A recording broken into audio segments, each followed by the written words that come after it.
اعوذ باللہ من الشیطان اللعین الرجیم بسم اللہ الرحمن الرحیم الحمد للہ رب العالمین الصلاۃ والسلام علی سید الانبیاء والمرسلین وعلی اہل بیتہ الطیبین الطاہرین ولعنۃ اللہ علی اعدائہم اجمعین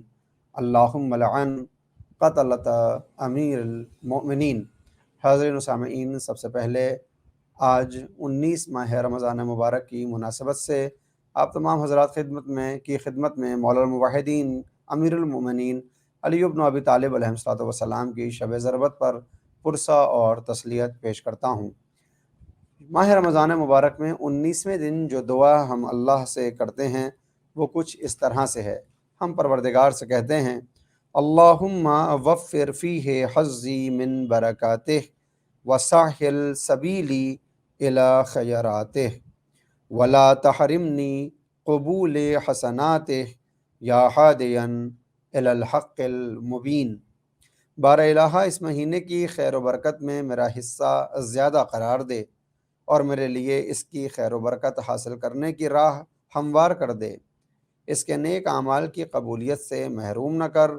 اے واضح حق کی طرف رہنمائی کرنے والے۔ اور فرمائیں تو ہم نے آج کی دعا میں خداوند عالم سے اس مہینے کی برکتوں میں ایک خاص حصہ طلب کیا ہے اور اس کی نیکیوں میں اپنا حصہ شمار کرنے اور شامل کرنے کی التجا کی ہے، اور یہ بھی دعا کی ہے کہ ہمارے نیک اعمال رد نہ کر دیے جائیں بلکہ وہ قبول ہو جائیں، کہ وہی خدا ہے کہ جو لوگوں کو ہدایت کا راستہ دکھایا کرتا ہے۔ اگر آپ غور فرمائیں تو ہدایت اور خیرات کہ جن کا تذکرہ ساتھ ساتھ کیا جاتا ہے، ہدایت دو طرح کی ہوتی ہے۔ بعض وقت بہت سے افراد یہ کہتے ہوئے دکھائی دیتے ہیں کہ قرآن کریم میں یہ آیا ہے کہ اللہ جس کی چاہتا ہے ہدایت کرتا ہے اور جس کی نہیں چاہتا ہدایت نہیں کرتا، یا بعض آیتوں کا مفہوم اس طرح سے بھی سمجھا جاتا ہے کہ خداوند عالم بعض افراد کی ہدایت نہیں کرتا اور وہ گمراہی کا شکار ہو جایا کرتے ہیں۔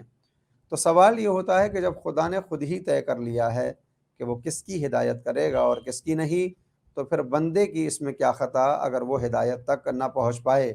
اور بندے کا اس میں کون سا کمال اگر وہ ہدایت تک پہنچ جائے، کیونکہ یہ تو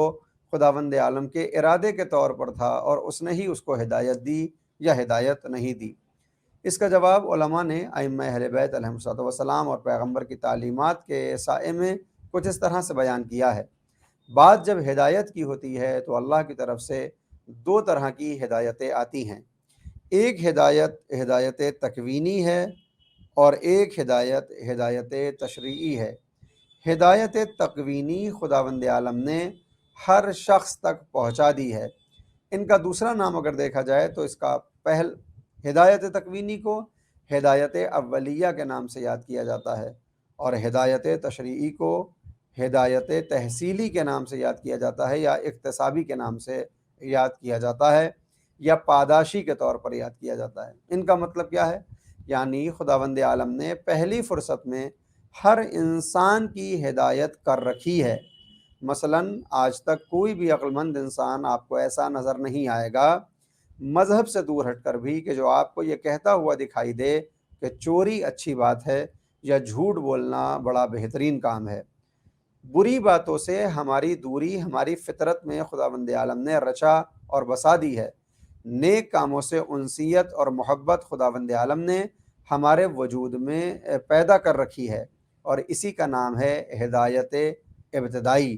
کہ ہر انسان کو خداوند عالم نے شعور اور عقل کے طور پر اس بات کا فیصلہ کرنے کا حق دیا ہے، اور اس کے اندر یہ طاقت رکھی ہے کہ وہ اچھی باتوں کو سمجھ سکے اور بری باتوں کو سمجھ سکے۔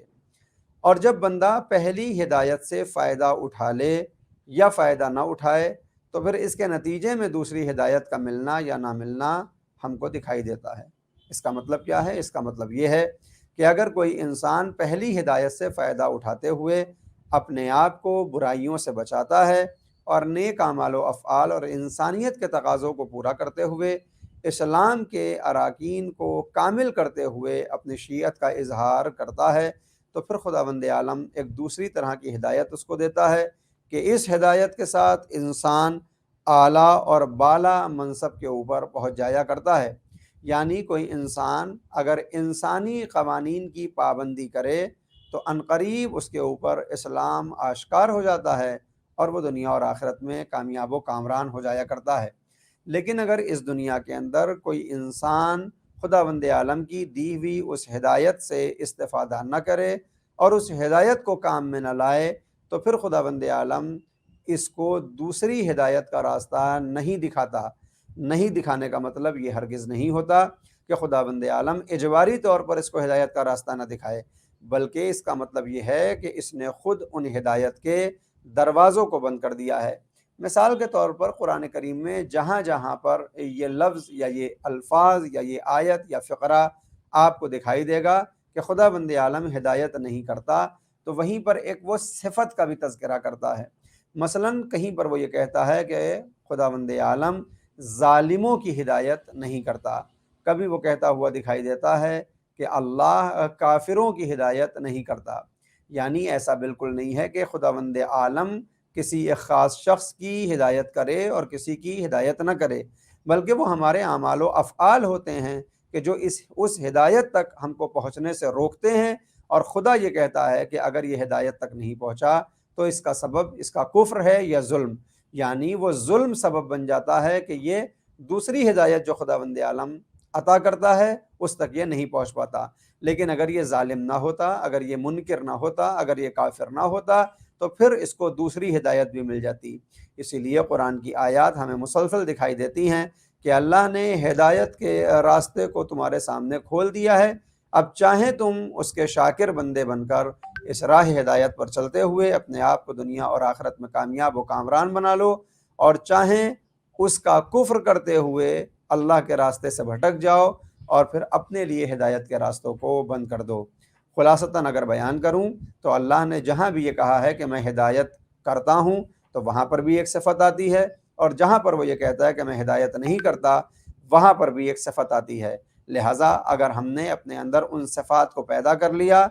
جن صفات کے بعد ہدایت ملتی ہے تو خدا کی ہدایت کا راستہ ہمارے لیے کھلا ہوگا۔ لیکن اگر وہ صفات ہمارے اندر پائی جاتی ہیں کہ جن کے بعد خدا ہدایت کا راستہ بند کر دیتا ہے تو پھر خدا ہدایت کا راستہ بند نہیں کرتا، بلکہ ہماری وہ عادتیں اور وہ خاصیتیں اور وہ ہماری خصوصیات ہوتی ہیں جو ہم پر ہدایت کے راستے کو بند کر دیا کرتی ہیں۔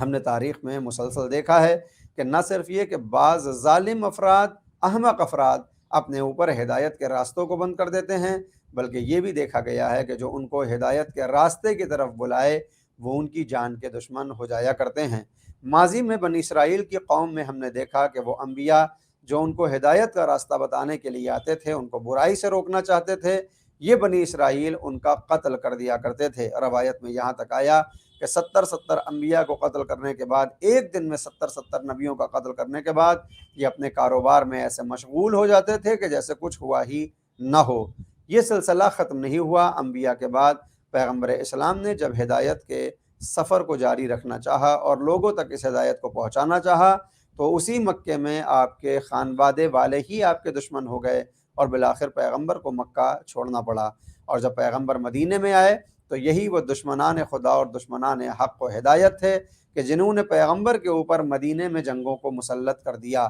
وہ تو خدا کا شکر ہے کہ پیغمبر کے پاس ایک مولا الموحدین امیر المومنین جیسا جانثار صحابی موجود تھا اور سپاہی کہ جس نے تمام وار کو اپنے بدن پر برداشت کرتے ہوئے دین کی بنیادوں کو مضبوط کر دیا اور ہر جنگ کا فاتح کہلایا۔ لیکن جب پیغمبر اسلام اس دنیا سے چلے گئے تو وہ ظالم افراد کے جو ہدایت کے چراغ کے دشمن ہوا کرتے ہیں، انہوں نے ہدایت کے منارے کو منہدم کرنے کے لیے آپس میں یہ طے کیا کہ وہ 19ویں ماہ رمضان مبارک کو مولا الموحدین کے سر پر کاری ضربت لگا کر علی کا کام تمام کر دیں گے، اور اسی عنوان سے انہوں نے آپس میں پیسے جمع کر کے 1000 درہم کی تلوار اور 1000 درہم کا زہر ہلاہل لے کر مولا کائنات کے سر پر جو وار کیا تو آواز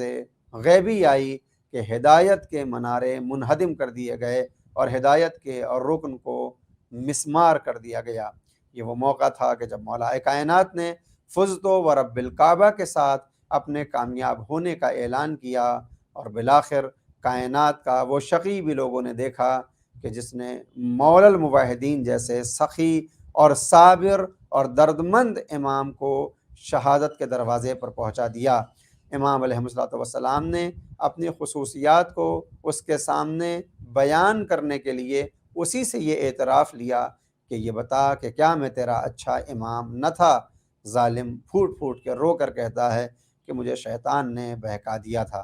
عزیزو، ان شبوں میں کہ جہاں ہم مولا کائنات کا غم کرتے ہیں، مجالس کرتے ہیں، ماتم کرتے ہیں،